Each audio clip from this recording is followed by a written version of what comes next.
that our team does. And it's pretty amazing when you think about it, because they are standing in the middle of, potentially fatal or disastrous situations, and really stepping up for their community to see it be healthier and safer.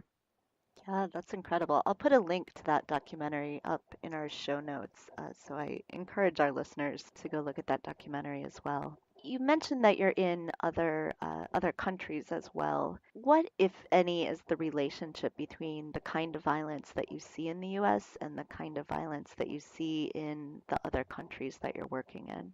Yeah, so every country, every community, every block looks different, right? Hmm. But how violence behaves is very similar. So our model actually stays the same in each one of the communities we're serving. But what changes is the cultural nuances, and who is hired, and how many people, and how we even use the data. So we have a database that all of our communities have access to, and that we're looking at a regular basis to assess trends. And what we see is, sometimes in some communities, violence is breaking out at 2 o'clock in the morning. And so then we make sure we have the most people, on the block at that particular time. Or it might be happening early, in the afternoon. So these kind of things we are able to identify. We're also able to identify location. Our credible messengers are looking for the qualitative information, though. They're looking at who's mad at whom for what, right? Is it two groups who are fighting one another? Is there an individual who sparked something, and there's families that are retaliating? There's so many potential nuances to why violence is erupting. So we work to get to the source of that, and we work to be able to have access to the people who are at highest risk for violence.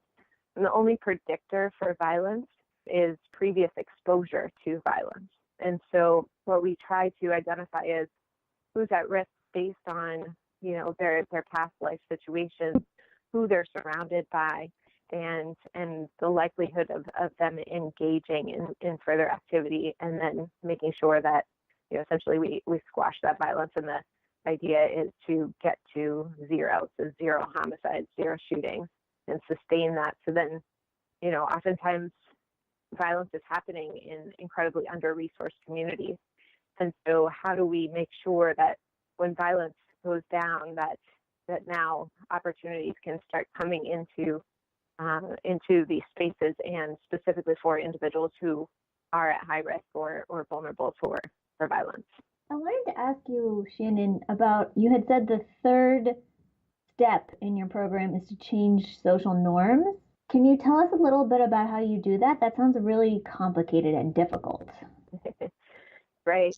And you think about how long it took for violence to be acceptable within communities, or how long it took, for the example I used before, for smoking to be deemed acceptable across the U.S. or world for that matter, and all that went into it. And then trying to undo all of that is a challenge, absolutely. And so there's multiple avenues, similar to marketing techniques, where you have to hear something 7 times before you get it, or before it becomes ingrained. I think that's one of the things that we are really looking at. So John Jay College, which is our lead independent evaluator, that recently published a report, they found that when the messages were heard in communities where pure violence was over 7 times, that people were more receptive to changing their behaviors around violence, as compared to control communities that weren't hearing or seeing the same messages. And so there's the constant message, which everyone is on the same page saying the same thing, which is, violence is a health issue. Violence is transmitted from person to person. Violence is preventable. And we all are part of the collective solution of, creating healthier and safer spaces. And so as we reinforce these messages to individuals who are at high risk and to the community at large, you start seeing behaviors changing, but also, you start seeing people step up, and anytime there's someone who talks about violence, then someone else might step in and say, that's not what we do here. This is not how we respond. And we teach, alternatives, right? So you have to replace the behavior with something, right? So the healthy coping mechanisms and how to deal with conflicts in a safe way, and how to talk about our emotions, and how to unpack, why violence was so acceptable for so long. So yeah, we're starting to see significant changes there. And in this social norming, we're also finding that it's spreading to other communities that we're not in, right? So sometimes people would suggest that if we were able to stop violence within an epicenter, then likely it would just bleed out into the surrounding environments. And we're finding that that's not the case. And then we would also think that potentially the social norms are changing just with the individuals we're working with, or, just within the networks of our interrupters. And actually, relationships are improving across the board. And we recently saw an unintended consequence of improving the police and community relationships as well. And we typically don't work directly with police. We do at the higher level with sharing data, but not at the individual level. And yet we're still seeing improvements in the relationships of police and community. So overall, norms around violence are improving. And then you're also seeing the benefits of just being able to breathe a little easier, right? That violence is going down, so we can start seeing each other as humans again, if you will. It sounds like most of that communication, most of that messaging is done in person. Right. Yes, that's such a key part. I'm glad you brought that up. So our interrupters are outside all day, every day. They are working their 10, 12-hour shifts in the community, right? They're going door to door, or they're hanging in the spaces where people who are at risk for violence are. They're meeting people in the community. And so it's largely FaceTime. It's largely building relationships.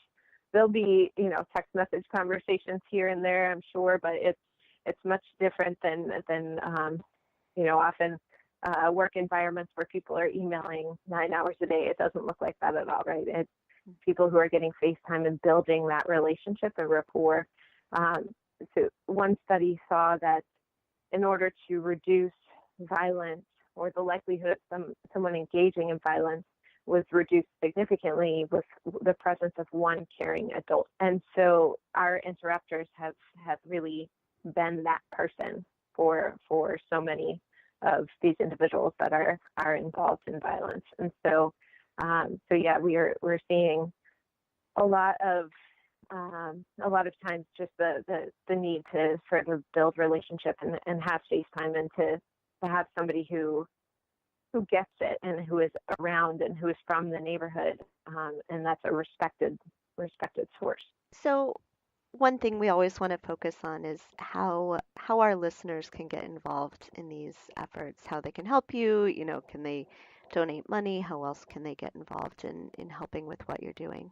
Right. So donating would be incredibly helpful. I know in Baltimore, where I'm from, we need to be in, we did an assessment a few years ago, and we needed to be in close to 16 communities, and right now we're in 4. And we're really hoping to grow that. In Chicago, where I'm sure you all have seen violence erupt over the last 2 years, we at one point were at 25 sites just over 2 years ago. And our funding got zeroed out of the state budget, and now we're getting closer to being able to be at our optimum in Chicago, but we're not quite there. And so we're re-implementing in the sites that we have to shut down in. And this is happening all across the board. You have grants, and we're so thankful for our philanthropic partners who are, willing to pilot in places. They wanted to continue their investment, but be able to have it supported by community members and by individuals that are really seeing the need for this work. So yes, we really feel like Cure Violence or a health approach in general needs to be ingrained all across not only our country, but the entire world. And violence prevention needs to essentially end up being like an EMS, right? Where, or a fire department, where this is just part of what we do and how we operate as a full system support to allow violence prevention to be at the forefront is critical money wise, but also political will wise. So on www.violenceepidemic.org, we have a call to action section. And then on www.cureviolence.org, we have more information as well about our initiatives and how to donate. But I just want to encourage everyone to know that you all are part of the solution as well. So we all are credible messengers in our own space. And so how we talk to our families and the people around us, and how we talk about violence, and how to make sure we're moving away from this rhetoric of bad people and bad places and move more towards a health lens is just absolutely critical. And I think in terms of how our country has behaved to date has largely been, it's very punitive. Anytime violence is evident within a community, so we need to flip that and allow health to be a bigger part of this space. And then we have these evidence-based approaches, which are seeing reductions of 73% in homicides and shootings. And we have, our partner sites in hospital-based violence intervention programs and in schools, and it's working for countering violent extremism and domestic violence. And we have a lot of health approaches working on suicide as well. So with 60,000 people a year dying from violence, it's so critical that we really take more action here. So really excited that you all are involved, and encourage you to visit our website. Again, it's violenceepidemic.org and cureviolence.org to learn more. We are starting a movement for the last 3 years now. Dr. David Satcher, the former U.S. Surgeon General, at the helm. And we have 400 health leaders who are doing this work all across the country in pockets, and saying, this is so successful in these small communities. Imagine if we were able to build out a full system of what this would look like. And so we have put together a proposal of this system, which would include 18 sectors across all communities. And we have introduced a bill.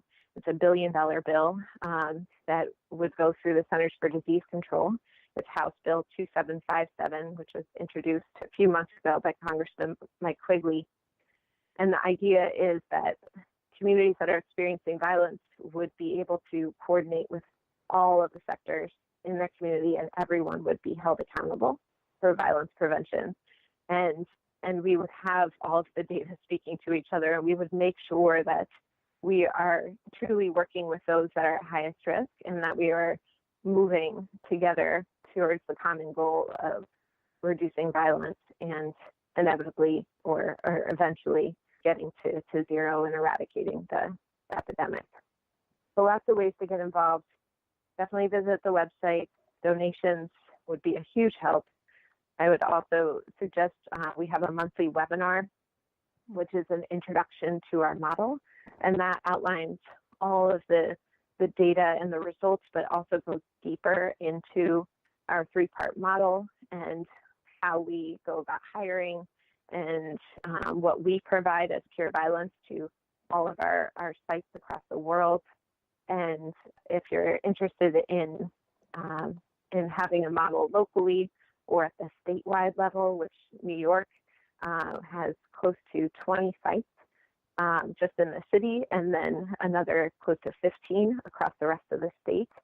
So you think about, all that has happened over the last few years in New York, and the drastic reduction in violence.